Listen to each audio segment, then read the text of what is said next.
मन मंदिरा गजर भक्तीचा.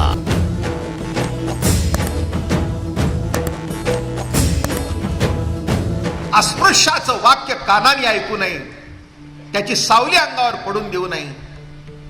पण बोला ज्ञानदेवा अभंग या जनाबाईच्या एका वाक्याने एकची टाळी, सर्वांची टाळी, एक टाळाटाळी नाही. मागच्या काळात टाळाटाळी होती आणि वारकरी संप्रदायामध्ये ती टाळाटाळी मिटली. काय म्हणून जनाभाऊचा एकतरी वंश आमच्या बरोबर उभा आहे का नाही? अहो पोरगी म्हणजे जनाबाईचाच वंश. हा तिला कोणी कीर्तनात टाळ घेऊन देत? मला अनुभव आहे.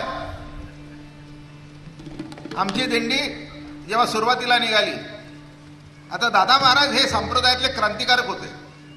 त्यांनी बायकांना कीर्तन 70-80 वर्षापूर्वी करायला लावली. आमच्या घोड्यावर बॅरिस्टर कीर्तिकरांची मंडळी, सुमतीबाई कीर्तिकर या कीर्तन करत होत्या, आनंदीबाई कुलकर्णी या कीर्तन करत होत्या. बरं का? अहो या सगळ्या मोठे मोठे लोक कीर्तन करत होते, बायका आवडीने कीर्तन करत होत्या. दादा महाराजांनी करायला लावली. आमच्या दिंडीमध्ये बायका टाळ घेऊन होत्या. आज जनाबाईचा अभंग आहे कीर्तनाला, बरं का? म्हणून सांगतोय सगळं अप्रस्तुत नाही. मी विषय सोडून काही बोलत नाही.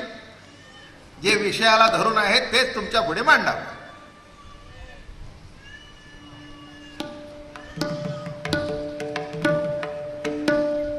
आणि गंमत बघा,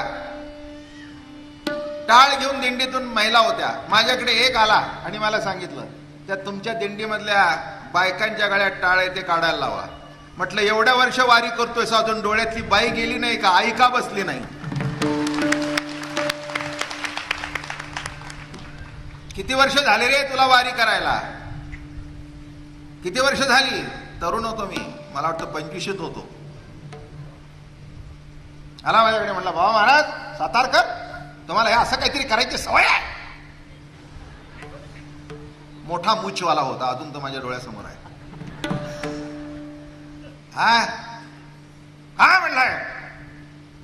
बायका टाळ घेतात? म्हटलं मिशा पिकल्या पण तुझ्या डोक्यात ती बाई गेली नाही. सोडतो काय मग मी? असा कुठे कायदा नाही आहे की बायकाने टाळ बाजू नाही.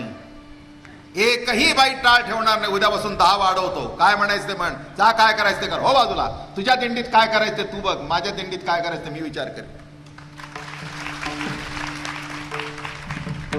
कारण माझ्या पुढे हा जनाबाईचा अभंग आहे, बरं का?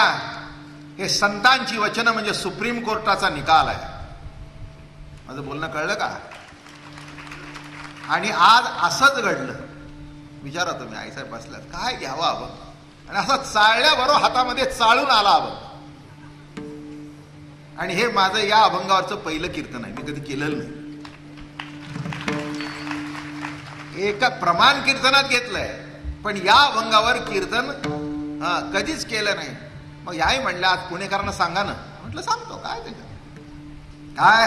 पुण्याचा समाज एवढा आवडीचा आहे, प्रेमाचा आहे, तुमच्यावर खरंच जीव वाळून टाकणारा समाज आहे.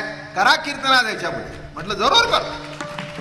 काय बघा, एकची टाळी पिटली चंद्रभागे वाळवंटी. एकच टाळी झाली. आणि एक लक्षात ठेवा, एक टाळी केव्हा होते? सर्वांचा एक सूर असतो तेव्हा, बेसूर असतो तेव्हा नाही. आणि असुरांच्याकडून तर होणारच नाही. बोलणं कळलं काय? एक टाळी, एक सूर, एक नाद. बरं का? हा केव्हा निघतो? तिथे जमलेले सगळे जे समाजाचे लोक होते, वारकरी संत परंपरेतले, कुठेही टाळाटाळी नव्हती. हातात टाळ घेतला. बघा नामदेव महाराज, एक असं होतं त्या काळामध्ये, माऊलीने प्रवचन करावं, नामदेव महाराजांनी कीर्तन करावं. जे काही दौरे केले की नाही, दुपारचं प्रवचन माऊलींचं आणि संध्याकाळचं कीर्तन नामदेव महाराजांचं. आणि त्या कीर्तनामध्ये आता टाळकरी कुठून आणायचे? माऊलीच टाळकरी.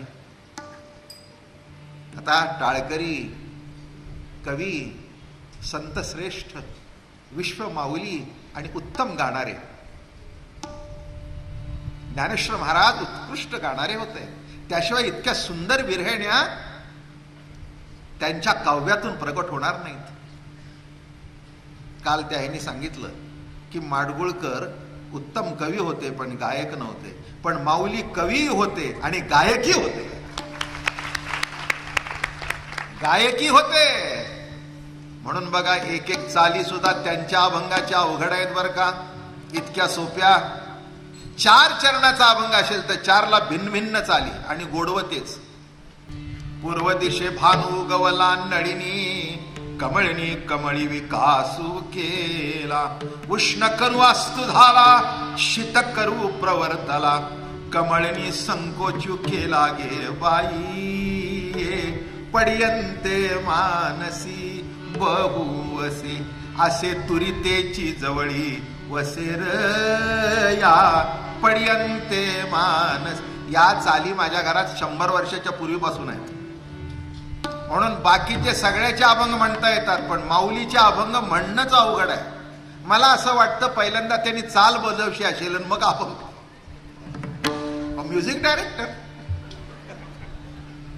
अहो, त्यांना जे संगीताचे सूर सापडले होते ते केवळ जगाला खुश करणारे नाही, निर्गुण निराकार परमात्मा त्यांच्या अभंगवाणीतून, त्यांच्या ओवीतून सगुण साकार होऊन कीर्तनामध्ये नाचत होता. हे ज्ञानोबारायाच्या काव्यात श्रेष्ठत्व. काय मला आहे हो, काय शब्दाची ताकद आहे. शब्दाची व्याप्ती तेने पाडे अनुभवावी. बिंब तरी बचके एवढे, परी त्रैलोक्याशी थोकडे. परिप्रकाशाशी त्रैलोक्य थोकडे. शब्दाची व्याप्ती तेने पाडे अनुभवावी. एवढंच बिंब. अर्थ कळला का सांगतो. आता ही एवढी लाईट आहे ना, सो असं केलं की ते झाकून जातं बघा. उद्या घरी जाऊन प्रॅक्टिकल करून बघा. सूर्य असा असेल ना, फक्त असं धरा, ते झाकलं जातं. बिंब तरी बचकी एवढे, परी प्रकाशाशी त्रैलोक्य थोकडे. शब्दाची व्याप्ती तेने पाडे अनुभवावी. सूर्य एवढा पण विश्वाला प्रकाशित करतो, तसं माझ्या संतांचं वचन एवढं एवढं पण सर्व जगाला ज्ञानाचा प्रकाश देतो. ज्ञानाचे प्रकाशे वर्तती हे जग आणि न घेती परदेह बुद्धी. म्हणून लक्षात घ्या, हे सूर्य सगळे उगवले कुठे? चंद्रभागेच्या वाळवंटामध्ये. आई, मला तुमची ओढ कळते, पण थोडं जरा तिथे दरवाजात उभं राहा आणि ऐका. व्यत्यय तुम्हालाही होतो, हजारो माणसांनाही व्यत्यय होतो. तेव्हा चंद्रभागेच्या वाळवंटामध्ये ही सगळी वैष्णवांची मांदियाळी जमली.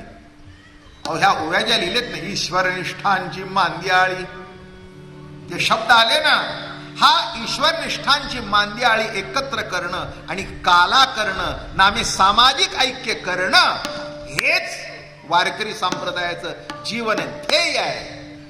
आणि हा काला आहे बरं का. भगवंतानी काला केला म्हणजे सुरुवात केली, त्याच्याबद्दल वाद. गोपाळकृष्ण 2 महिने ऐकला तुम्ही. गेल्या वर्षी 1 महिना, या वर्षी 1 महिना, अजून संपलेला बरं का. अजून पुढची रास क्रीडा वगैरे बाकीच आहे बरं का. रास क्रीडा बाकी आहे, मथुरेतला प्रवेश बाकी आहे, द्वारकेचं राज्य बाकी आहे. मधलं भागवत सांगून निजधाम करू. भागवत सांगितलं पाहिजे की नाही, तोही कृष्णचरित्राचाच भाग आहे नाही का.